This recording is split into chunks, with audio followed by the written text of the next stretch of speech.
They spent over $10 billion to build a 17-mile ring beneath the Swiss-French border. They accelerate particles to nearly the speed of light and smash them together, hunting for the fundamental blueprint of reality. They call their greatest discovery the God particle, the Higgs boson, the elusive field that allegedly gives mass to everything you see, touch, and are. This is the story we are told. But what if this entire colossal endeavor, this hunt for a particle outside of ourselves, is the single greatest misdirection in human history? What if the true God particle isn't a particle at all, but a portal? And what if that portal is not buried beneath Geneva, but is dormant right now in the precise geometric center of your own brain? This is the forbidden anatomy they tried to bury. We are not talking about metaphor. We are talking about a biological instrument of immense power, known to the ancients as the third eye and known to science as the pineal gland. We have been conditioned to believe it is merely a vestigial organ, a pea-sized relic that produces melatonin to help us sleep. This is a convenient lie. Its true, forbidden function is not to regulate sleep, but to regulate reality. Today, we move beyond the God particle deception. We are decoding the pineal gland's classified function, its role as a biological Stargate. We will explore the suppressed physics of consciousness from pioneers like Itzhak Bentov and the esoteric blueprints of Thoth to reveal how this tiny organ is the key to perceiving and perhaps even engineering realities far beyond the prison of our five senses. Before we unlock the first seal, if you are one of the 2% seeking the hidden truth, please click subscribe and ring the bell of awakening. It signals to the algorithm that you are ready to receive this knowledge. To understand the deception, we must first understand the official story. In the world of established physics, the Higgs boson is paramount. It is the physical manifestation of the Higgs field, an invisible energy field that permeates the entire cosmos. The theory states that as other particles move through this field, they acquire drag, and that drag is what we perceive as mass. Without it, the universe would be a thin soup of massless particles zipping around at the speed of light. It is, by all accounts, a brilliant and essential piece of the Standard Model. It explains the how of material existence. Simultaneously, in biology, the pineal gland is given a respectable but limited role. Located deep in the epithalamus, its primary credited function is the secretion of melatonin. It is the body's master clock, translating the cycles of light and dark from the retina into the circadian rhythm that governs our sleep, our hormones, and our energy. This is where the official narrative stops. For physics, the goal is the particle. For biology, the goal is the hormone. Both disciplines operate with precision, yet they remain fundamentally separate. They describe a universe of mechanics, but offer nothing on the universe of meaning. They tell us how matter gets mass, but not why consciousness is experiencing that matter. Picture this. The God particle explains the hardware, and the pineal gland regulates the sleep mode. But what regulates the on state? What mechanism governs the interface between the observer and the observed? The official stories are accurate, but profoundly incomplete. They leave the most important component out of the equation entirely: you.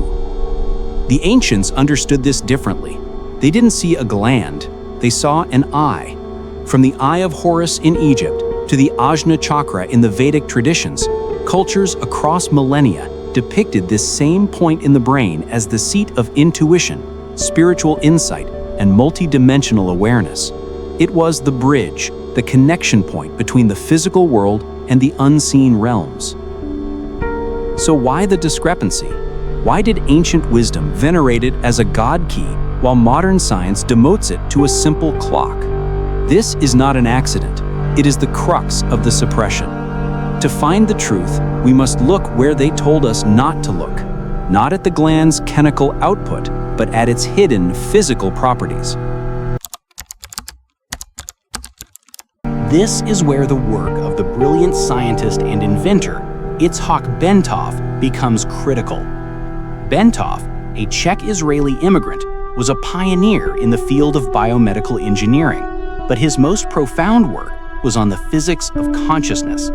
He wasn't satisfied with the ghost in the machine explanation. He wanted to find the mechanism, the physical link between the mind and the cosmos. In his groundbreaking book, Stalking the Wild Pendulum, Bentov proposed that the universe is a vast, conscious, holographic field. And like any hologram, every tiny piece contains the information of the whole. Your consciousness, he argued, is not in your brain. Your brain is an antenna receiving consciousness from this field. The question then is, where is the antenna? Bentov located it. He identified that the pineal gland is not just soft tissue. It is filled with tiny floating crystals, calcite, and more importantly, apatite crystals. This is a scientific fact, though one rarely discussed. These crystals are not biological accidents. They are the functional core of the machine. Why? Because these crystals exhibit a property known as piezoelectricity. This is the same principle used in quartz watches, microphones, and sonar. The piezoelectric effect is simple. When you apply mechanical pressure or vibration to these crystals, they generate a tiny, measurable electrical voltage. Conversely, if you apply an electrical voltage to them, they will vibrate or resonate at a specific frequency. Now consider this. What is a thought? What is an emotion? They are not just abstract concepts, they are electrochemical and energetic vibrations. Your brain is constantly humming with activity. Bentov theorized that these subtle vibrations, especially those generated during deep meditation, create the mechanical pressure on the pineal crystals. This is the forbidden mechanism. Your pineal gland is not just a passive clock. It is an active piezoelectric transceiver. It is a biological modem. It takes the non-physical vibrations of your thoughts, your intentions, and your emotions, and it transduces them. It converts them into electrical signals that can interface with your biology. But it doesn't just send signals out, it also receives them. This is the secret they buried. Are you trapped by your reality, or is your reality trapped by your perception? The key to shattering the matrix isn't outside of you, it's inside. The ancients called it the third eye, but the physics is far more profound. It's a biological transceiver, a God particle not of mass, but of frequency. Hidden within your brain are piezoelectric crystals capable of vibrating. When you learn to control those vibrations through thought, sound, and intention, this gland ceases to be a gland. It becomes a Stargate, a modem that attunes your consciousness to frequencies beyond the physical world.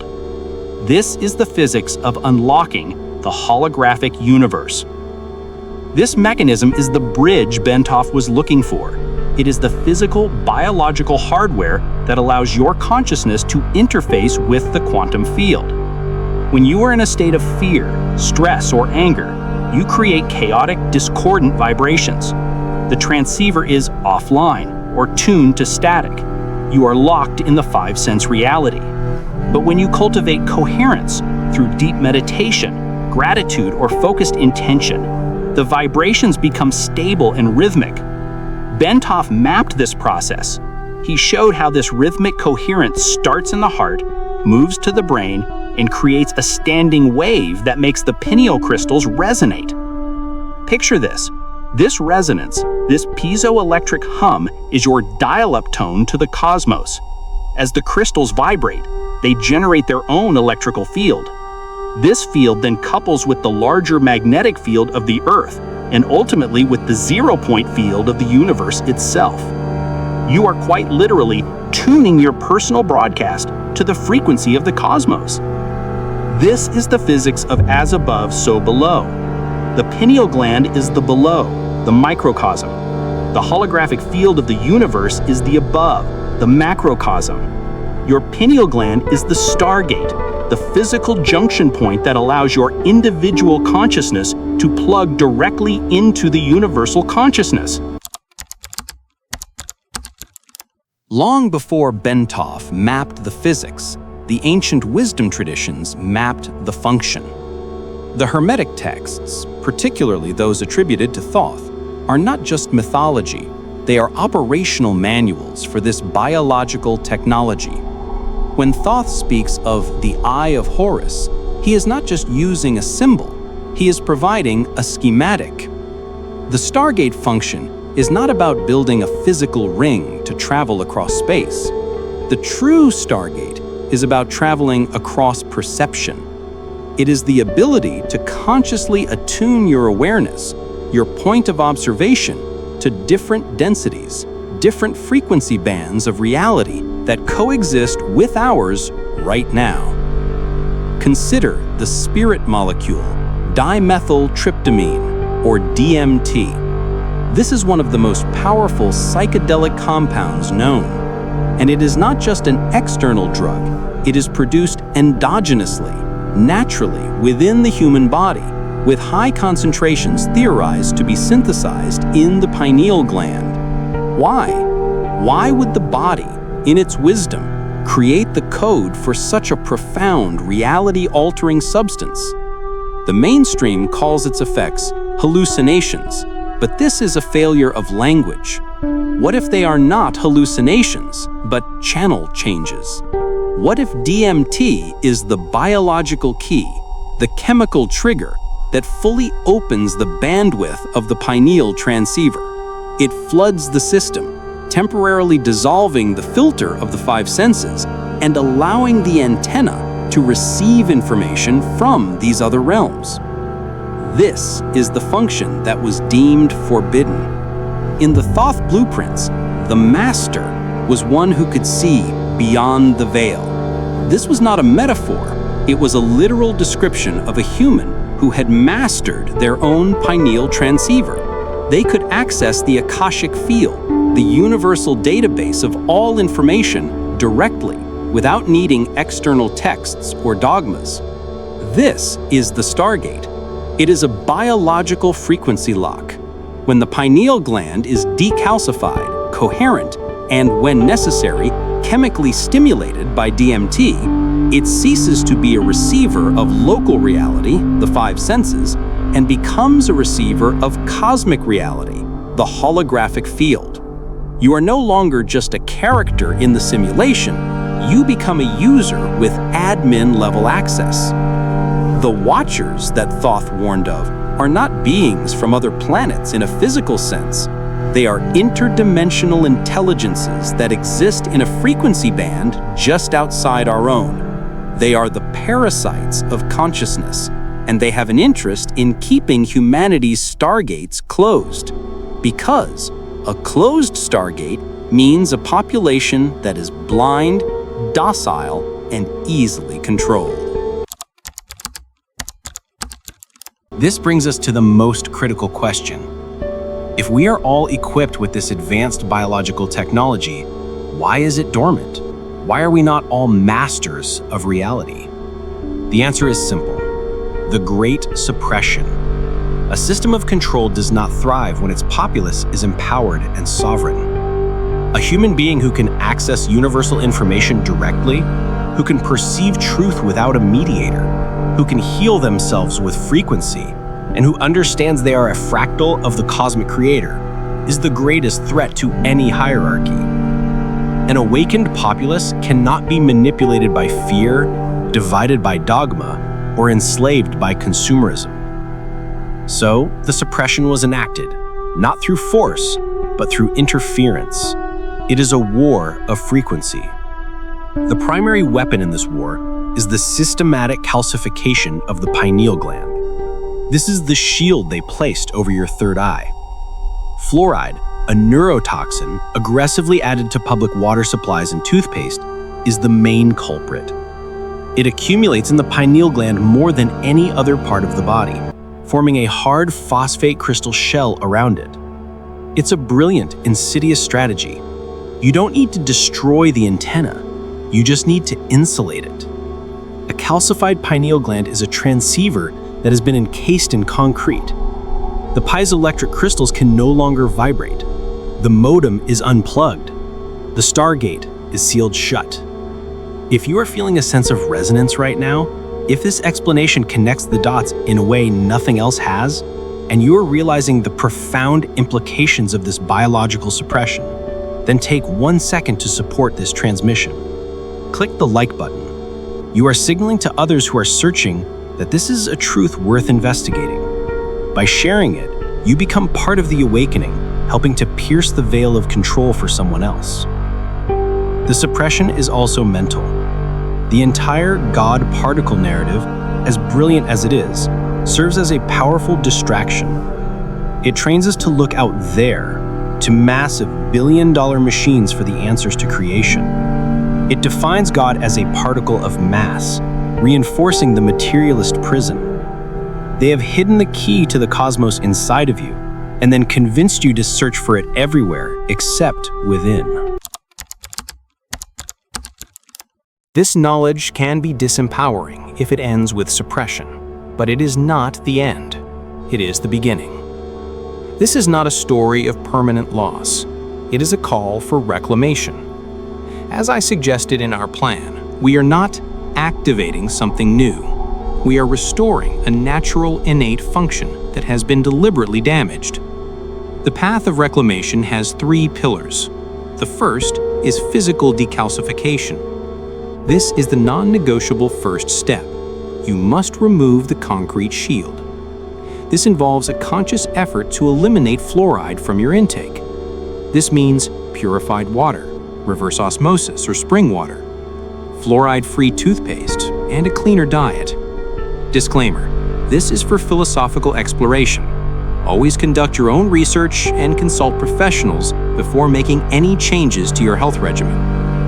Certain supplements are widely discussed for this purpose, such as iodine, which helps flush fluoride, boron, and activators like raw cacao or tamarind. The goal is to chemically dissolve the phosphate shell. The second pillar is vibrational resonance. Once the shield is down, you must service the antenna. This is done through frequency. This is where Bentov's still point meditation becomes a powerful tool. By focusing on the rhythm of your own body, you create the coherent standing wave that starts the piezoelectric hum. Now imagine this: chanting, toning, or listening to specific solfeggio frequencies like 963 Hz, often called the frequency of the gods, are not just New Age practices, they are acoustic engineering. You are using external sound waves to create a sympathetic resonance in the apatite crystals, gently shaking them free and retuning them like tuning a cosmic guitar. The third pillar is intentional alignment. A clean, vibrating antenna is useless if the operator is broadcasting static.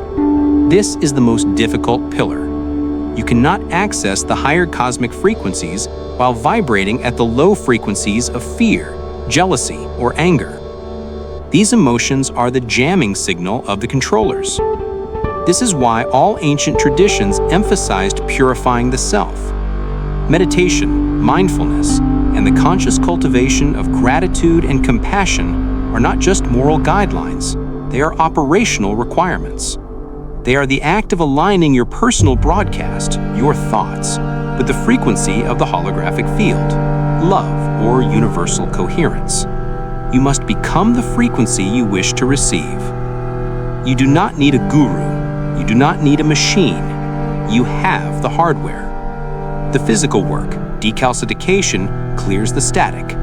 The vibrational work, sound, tunes the dial. And the emotional work, intention, chooses the channel. This is the path of reclamation. For decades, we have been looking down the wrong end of the telescope. The hunt for the God particle in Geneva was a hunt for the effect, not the cause. The Higgs boson may give mass to matter, but what gives reality to the hologram? The answer is consciousness. The true God particle, the fundamental unit of creation, is not a particle at all. It is the observer, It is your consciousness, your awareness, which clicks the quantum wave function into a particle and collapses the field of infinite possibility into a singular, solid experience. And the instrument it uses to do this, the physical point of interface, is the pineal gland. It is the forbidden Stargate. It is the biological nexus point where the as above, the holographic field, and the so below, your biological body, meet. It is the vibrating piezoelectric crystal at the center of your brain that transduces your intention into the vessel of reality. Itzhak Bentov gave us the physics, the brain as a transceiver tuning into the cosmic hologram. Thoth gave us the blueprint, the third eye, as a stargate to higher densities. Both are describing the same machine. Both are pointing to the same truth. You are not a passive observer in a solid universe. You are an active participant in a vibrational field of your own co-creation. They told you the God particle was a separate thing to be found. This was the great deception. The truth is that the God particle is a function to be reclaimed. It is the divine creative potential encoded within your own anatomy. The Stargate is dormant, not dead. The anatomical God particle is asleep, not broken. They have spent millennia and billions of dollars distracting you with external machines, precisely because they fear the day you remember the power of the internal one. They placed a shield over your eye, fed you interference, and told you to look everywhere but within. But the age of deception is ending. The knowledge is now decoded. The blueprints are in your hands. The path of reclamation is clear. The only question left is, will you do the work? Will you clear the static? Will you tune the antenna? Will you be brave enough to open the eye that sees not what is, but all that can be? The true God particle is you. The decoding is complete. The restoration begins now. If you are ready to reclaim your innate power, go to the comments below and declare, "I am the Stargate." This is not just a comment, it is an affirmation of your own sovereignty. We will see you on the next part of the mystical journey.